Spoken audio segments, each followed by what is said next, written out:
안녕하십니까. 경희대학교 경영대학에 있는 김동입니다.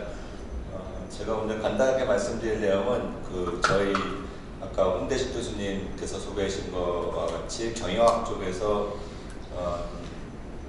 이 플랫폼에 관련된 이슈들을 어떻게 접근하고 있는지에 대해서 간단하게 말씀드리도록 하겠습니다. 사실은 이 첫 번째 세션에서 안드로이드 사건 얘기를 사실 처음 듣는 건 아닌데 몇 번 들었는데 들을 때마다 점점점 잘 모르겠습니다. 저희 경영학 쪽하고 얘기가 좀 다른 것 같아가지고요. 그래서 그런 부분들이 아마 제가 지금 보이는 슬라이드는 또 법학 쪽에서는 좀 생소하실 것 같기도 하고요. 그런 관점의 차이가 있다는 점 미리 좀 말씀을 드립니다. 그래서 먼저 저희 쪽에서 어떤 랭귀지로 이것들을 설명하고 있는지 그것을 간단하게 말씀을 드리고, 그 다음에 관련된 새로운 이슈들, 그리고 이게 경쟁이라든가 경쟁법 이런 쪽에 어떤 앞으로 또 이슈를 제기할 수 있을 것인지에 대해서 말씀드리겠습니다.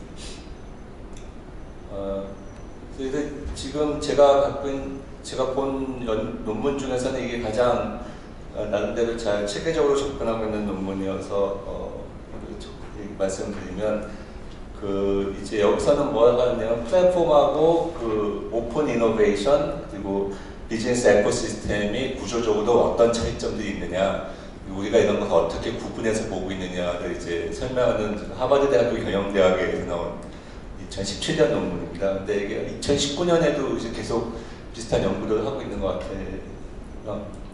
먼저 플랫폼에 대한 어떤 정의랄까 이런 것은 이제 플랫폼이 있으면 서로 직접적으로 어떤 비즈니스 트랜잭션은 밑에 있는 이제 이 어필리에이티드 된 사업자들 사이에서 발생을 하고 플랫폼은 이걸 매개하는 형태이고, 이제 대표적으로 이제 우버 같은 경우가 있고요.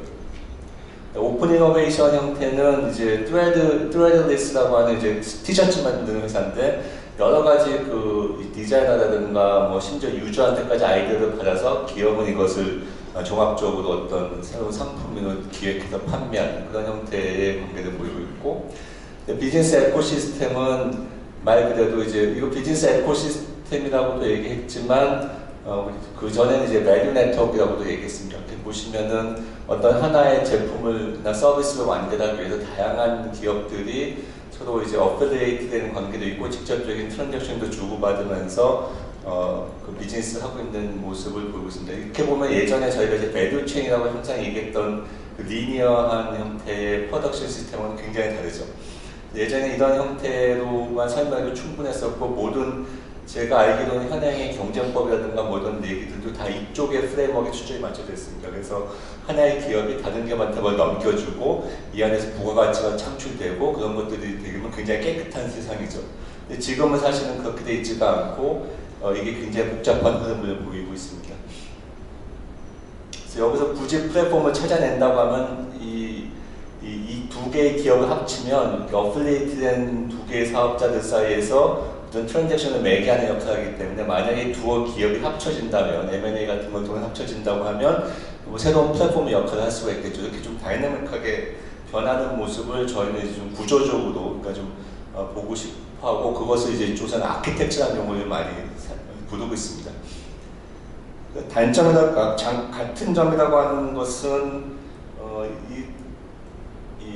서로 간에 이제 개방되어 있고, 그 다음 상호 서로 연결되어 있고, 그리고 이 안에서 협력과 경쟁이 동시에 발생하는 이런 것들은 이제 플랫폼이나 오픈 이노베이션이나 비즈니스 에코시스템이 다 공통된 특성이고, 차이점이라고 하는 것은 앞에서 본 것처럼 약간 구조적으로 어떤 연관관계라든가 소위 말하는 아키텍처에서 차이가 있다, 이렇게 접근을 하고 있습니다.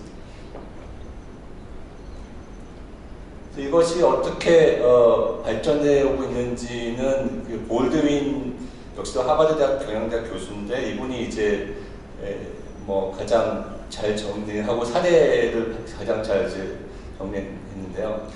보시면은 이제 예전에는 사일로 형태로 모든 밸류 체인에 있는 모든 액티비티들을 하나의 기업들이 다 통합해서 관리를 하고 있었는데, 그리고 또 이제 스티브 잡스가 맨 처음에 애플 창업해서 했던 때 비즈니스 모델도 이런 형태의 이제 클로즈 앤 시스템이었고요.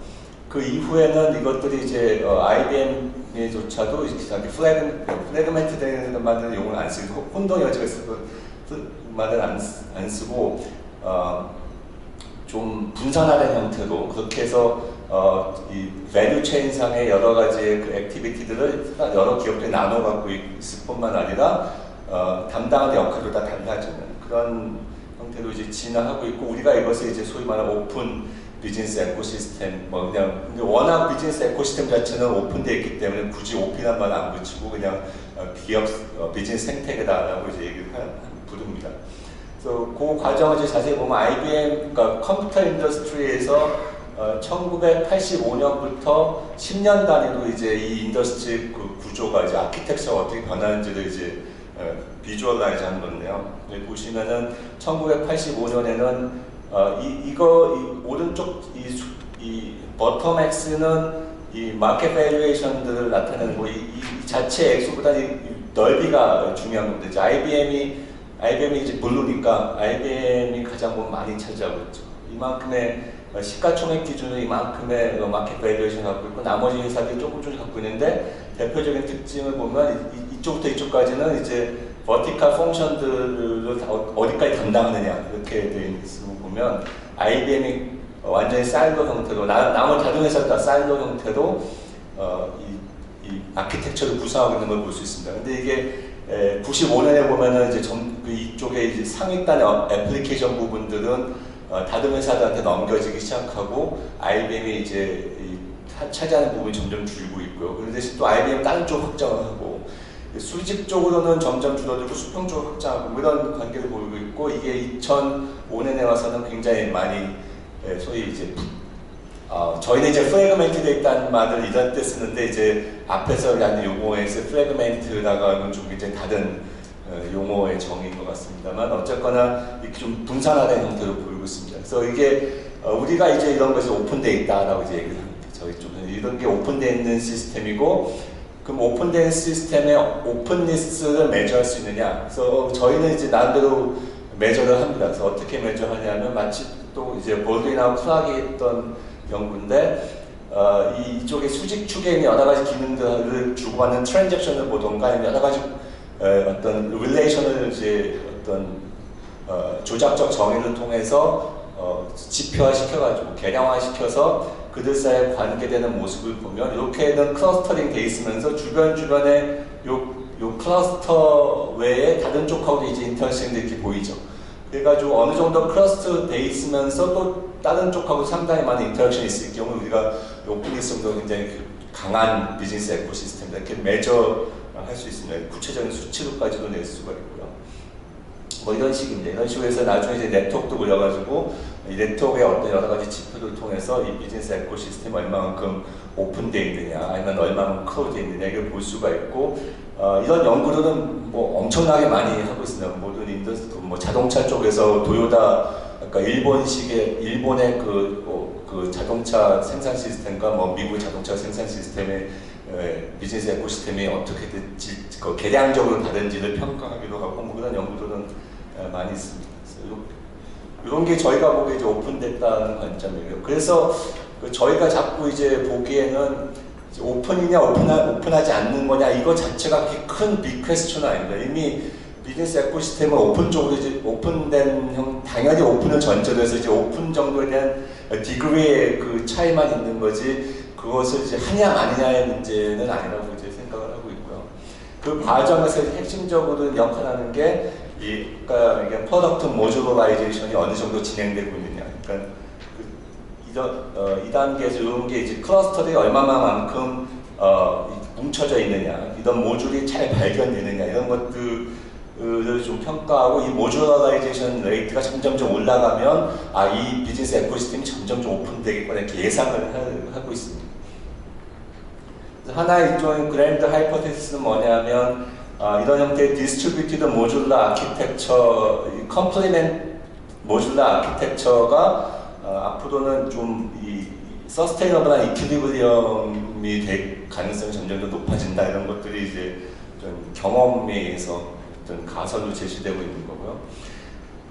그래서 근데 이제 아까 그 윤 교수님 그 발표에서 제가 큰 공감하고 있는데 그게 뭐냐면 이제 플랫폼이 이게 하나가 아닌 것 같다. 왜 투사이드 마켓만 보면 다 되느냐. 그걸 굉장히 공감합니다. 왜 공감하냐면 사실 이렇게 단순하지가 않거든요. 그래서 우버 정도만 투사이드 뭐 매치메이킹 정도 하는 정도라고 생각을 하지 실질적인 아키텍처 분석해 보면은 이게 과연 플랫폼이 하나인지 두 개인지도 애매하고 누가 플랫폼이고 어떤 다른 사람들은 역할이 뭔지도 애매하고 그렇게 좀 혼동된 부분도 있는데 기존에 이제 연구된 문헌들을 놓고 보면 경영 전략 쪽에서 나온 문헌들을 보면 대충 이렇게 좀 정리가 되는 것 같습니다. 이렇게 보면 이것도 굉장히 스타라이즈된 그 프레임워크인데요. 보시면은 예전에 저희가 투사이드라고 했던 거는 플랫폼을 중심으로 이제 두 개의 그 유저 그룹 또는 서플라이어 바이어가 연결되어 있는 거고 이 사이에서 이제 간접적 네트워크 외부성이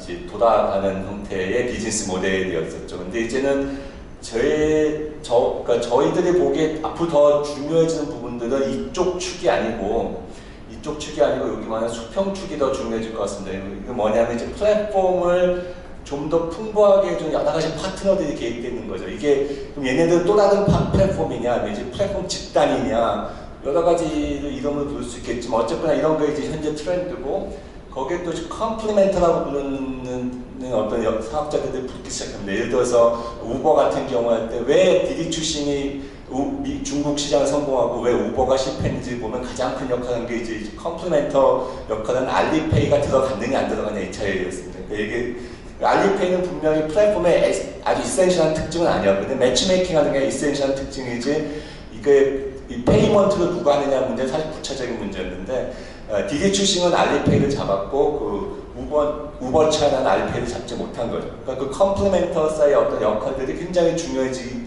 시점이고 대표적인 컴플리멘터가 이제 페이먼트 시스템입니다. 그래서 뭐 네이버 페이, 뭐 카카오페이들이 나오는 이유들이 이 페이먼트 없이는 비즈니스가 안 되기 때문에 이런 역할들이 앞으로 점점 더 중요해질 것 같고 실질적으로 이베이 같은 경우에 좀 더 아까 이제 수평축으로 넣은 게 이 그림에서 이제 수직축으로 그려져 있는데요. 어쨌거나 이 본연적인 어떤 밸류 체인 상에서의 흐름이 아니라 밸류 체인 바깥에서의 흐름. 이 관계는 과연 어떻게 정립해야 되냐. 이건 서플라이 체인도 아니고 그렇다고 해서 어떤 통상적인 비즈니스 관계라고 보기에서 어떤 파트너라고 보기도 좀 애매하고 뭐 그런 측면들이 이제 관측이 되고 있습니다. 그래서 앞으로 역할들은 실질적으로 저희가 이제 플랫폼이 개방되느냐 개방되어 있지 않느냐 뭐 그럴 때의 문제점들이 이제 아까 얘기한 그 수직축에서 그러니까 투사이드 마켓 형태에서 발생하는 얘기라고 하면 앞으로의 어떤 주된 이슈들은 이제 홀라이젠탈하게 이제 컴플리멘트와 파트너 사이에서 이제 비즈니스 관계에 의해서 더 많이 발생하지 않을까. 그리고 이 문제는 사실 더 힘든 게 이게 전통적인 서플라이 체인 문제도 아니고 그 다음에 이 컨벤셔널한 어떤 컴피티티브 어드밴티지의 측면에서 접근하기도 힘들고 경영 쪽에서 사실은 이게 좀 많은 챌린지를 주고 있습니다. 그런 문제점들이 이 시대에 등장하고 있고요. 그래서 뭐 여기에 대한 연구들이 요즘에 또 많이 나오고 있는데 이런 가설들은 사실은 뭐 그냥 좀 케이스 스터디에 의한 거기 때문에 이런 결과들이 있다는 것만 보여드리고 넘어가면 될 거고 정리를 하면 오픈이냐 오픈이 아니냐 클로즈냐 이쪽은 사실은 뭐 선택의 문제는 아니고 아까 말씀드린 디그리의 문제인데 이게 뭐 이쪽으로 간다고 해서 나쁘고 이쪽으로 간다고 좋고 이런 문제는 결코 아니고요.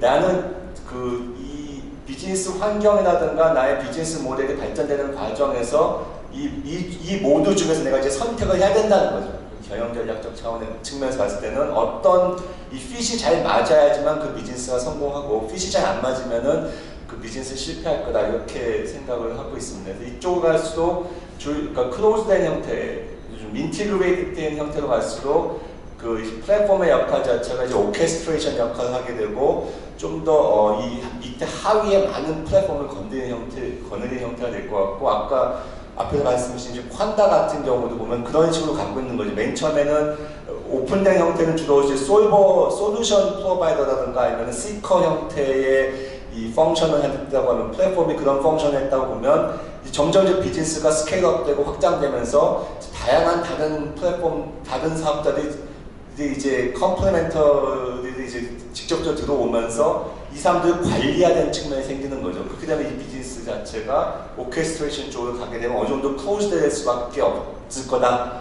이게 저희가 아직 갖고 있는 이제 좀 기본적인 가설입니다. 그래서 앞으로 이제 주로 이제 경쟁법이라든가 어떤 경쟁 정책의 측면에서도 이런 아까 말씀드린 혁신을 지지하고 뭐 이런 것도 좀 도와주는 형태가 돼야 된다는 거에 대해서 굉장히 저희 감사를 드리고, 그럴 경우에는 이제 이런 부분들 측면들이 있으니까 너무나 이제 칼로 무자듯이 하나 일률적인 어떤 정책보다는 좀 이렇게 유연한 정책법을 피하지 않을까 그렇게 생각을 합니다.